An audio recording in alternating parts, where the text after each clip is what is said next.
Subscribe করুন স্টোরিল্যান্ড, click করুন bell icon. ছোট্ট এক গ্রাম ছিল পাহাড়ের কোলে।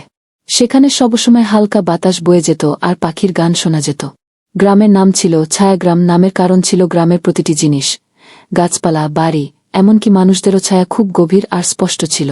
তবে গ্রামের বাচ্চাদের মধ্যে সবচেয়ে রহস্যময় একটা গল্প ছিল। তারা বলতো গ্রামে নাকি একটা কালো কুকুর ঘুরে বেড়ায়, যার কোনো ছায়া নেই। কুকুরটা কখনো কারো ক্ষতি করে না, কিন্তু গ্রামের মানুষ তাকে ভয় পেত। কেউ কেউ বলতো কুকুরটা ভূত, কেউ বলতো এটা কোনো জাদুকরের কুকুর। তবে কেউই তাকে ধরা বা ভালো করে দেখার সাহস করেনি। একদিন রাহুল নামে ৮ বছরের এক ছেলে এই গল্প শুনে ভাবল, কেন সবাই এত ভয় পায়? কুকুরটা যদি সত্যিই থাকে, তাহলে আমি তাকে দেখে আসব। সেদিন বিকেলে রাহুল তার বন্ধু মীরা আর ছোট ভাই আরিয়ানকে নিয়ে গ্রামসংলগ্ন বনে গেল। তাদের সবার হাতেই ছিল একটা করে লাঠি আর মনের মধ্যে একটা ভয় মেশানো রোমাঞ্চ। তুমি কি নিশ্চিত যে আমরা কালো কুকুরটাকে দেখব? মীরা কৌতূহলী গলায় জিজ্ঞেস করল। আমাকে নিশ্চিত হতে হবে। আমরা জানি না এটা সত্যি কি মিথ্যে, তবে ভয় পেলে কিছুই জানতে পারব না, রাহুল বলল। তারা তিনজন বনের মধ্যে ঢুকে এক জায়গায় থামল। জায়গাটা ছিল একটু খোলা, আর সেখানে সূর্যের আলো সরাসরি পড়ে চারপাশে ছায়া তৈরি করছিল। ঠিক তখনই তারা একটা শব্দ শুনল, পাতার ওপর নরম পায়ের শব্দ। ওই যে, আরিয়ান ফিসফিস করে বলল। তারা দেখল গাছের আড়াল থেকে একটা কালো কুকুর বেরিয়ে আসছে। তার শরীর চকচক করছে, কিন্তু কুকুরটার কোনো ছায়া নেই। মীরা চোখ বড় করে বলল, সে সত্যিই ছায়াহীন।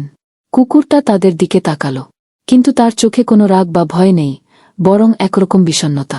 রাহুল একটু সাহস করে বলল, তুমি কে? আর তোমার ছায়া নেই কেন? অবিশ্বাস্য হলেও কুকুরটা কথা বলতে শুরু করল। আমার নাম শ্যাডলেশ। আমি একসময় এক রাজপরিবারের পাহারাদার ছিলাম, কিন্তু অনেক বছর আগে এক দুষ্ট জাদুকর আমাকে অভিশাপ দিয়েছিল। সে আমার ছায়া কেড়ে নিয়েছে। ছায়া না থাকায় কেউ আমাকে বন্ধু ভাবে না, সবাই ভয় পায়। কিন্তু তুমি তো আমাদের ক্ষতি করনি, মীরা বলল। না, আমি কারো ক্ষতি করি না। আমি শুধু আমার ছায়া ফেরত চাই। কিন্তু তার জন্য আমাকে একটা বিশেষ ছায়ার আলো খুঁজে বের করতে হবে।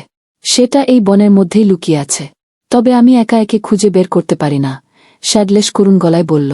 আমরা সাহায্য করব, রাহুল উত্তেজিত হয়ে বলল। তোমরা সত্যিই সাহায্য করবে? শ্যাডলেশের চোখে একরকম আশা ফুটে উঠল। হ্যাঁ, আরিয়ান আর মীরা একসাথে বলল।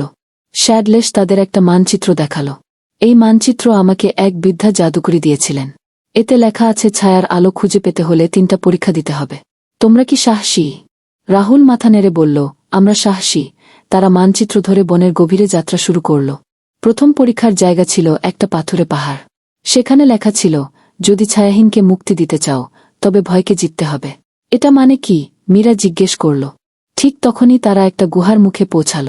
ভেতরে এত অন্ধকার ছিল যে কিছুই দেখা যাচ্ছিল না। আমাদের ভেতরে যেতে হবে, রাহুল বলল। তারা হাত ধরে ভেতরে ঢুকল। হঠাৎই চারপাশে এক অদ্ভুত শব্দ শোনা গেল, যেন কেউ গর্জন করছে। মীরা বলল, এটা কি কোনো দানব? না, এটা শুধু ভয় দেখানোর জন্য, রাহুল বলল। তারা সাহস ধরে গুহার শেষে পৌঁছাল। সেখানে একটা চাবি রাখা ছিল। রাহুল চাবিটা তুলে নিল। গুহার শব্দ বন্ধ হয়ে গেল। প্রথম পরীক্ষা পেরেছি, শ্যাডলেস খুশি হয়ে বলল। দ্বিতীয় পরীক্ষা ছিল একটা নদীর ধারে। মানচিত্রে লেখা ছিল, বিশ্বাস ছাড়া পথ খুঁজে পাবে না। তারা নদীর কাছে গিয়ে দেখল, নদীর উপর কোনো সেতু নেই। তবে নদীর ধারে কিছু বড় বড় পাথর দেখা যাচ্ছে। আমাদের কি সাঁতরাতে হবে? আরিয়ান বলল। না, শ্যাডলেস বলল। তোমাদের পাথরের ওপর লাফ দিতে হবে। তবে যদি বিশ্বাস না রাখো, তাহলে পাথর ডুবে যাবে। তারা একে একে পাথরের ওপর লাফ দিল। প্রত্যেকে একে অপরকে সাহায্য করল, আর বিশ্বাসের জোরে তারা নদী পেরিয়ে গেল। শেষ পরীক্ষার জায়গা ছিল একটা প্রাচীন গাছের নিচে। সেখানে লেখা ছিল, বন্ধুত্বই ছায়ার আলো জ্বালায়। এটা আবার কিভাবে সম্ভব? রাহুল ভ্রুকুচকে বলল। গাছের তলায় একটা বাক্স রাখা ছিল। শ্যাডলেশ বলল, তোমাদের একসাথে বাক্সটা খুলতে হবে। তারা তিনজন একসাথে বাক্সের ঢাকনা তুলল। ভেতরে একটা ছোট আলোর কণা দেখা গেল। সেটা ঠিক যেন সূর্যের এক টুকরো। আলোর কণা শ্যাডলেশের দিকে এগিয়ে এলো। তোমাদের বন্ধুত্বের জন্য আমি মুক্তি পেলাম, শ্যাডলেশ চেঁচিয়ে উঠল। আলোটা কুকুরটার গায়ে ছড়িয়ে পড়ল, আর মুহূর্তেই শ্যাডলেশের ছায়া ফিরে এলো। সে আনন্দে লাফিয়ে উঠল। তোমরা আমার জীবন বদলে দিলে। তোমাদের ধন্যবাদ, শ্যাডলেশ বলল। তুমি এখন কোথায় যাবে? মীরা জিজ্ঞেস করল। আমি এখন থেকে সবসময় তোমাদের পাশে থাকব, শ্যাডলেশ বলল।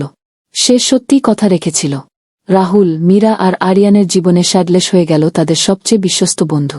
আর গ্রামে আর কখনো ছায়াহীন কালো কুকুর নিয়ে ভয়ঙ্কর গল্প শোনা গেল না।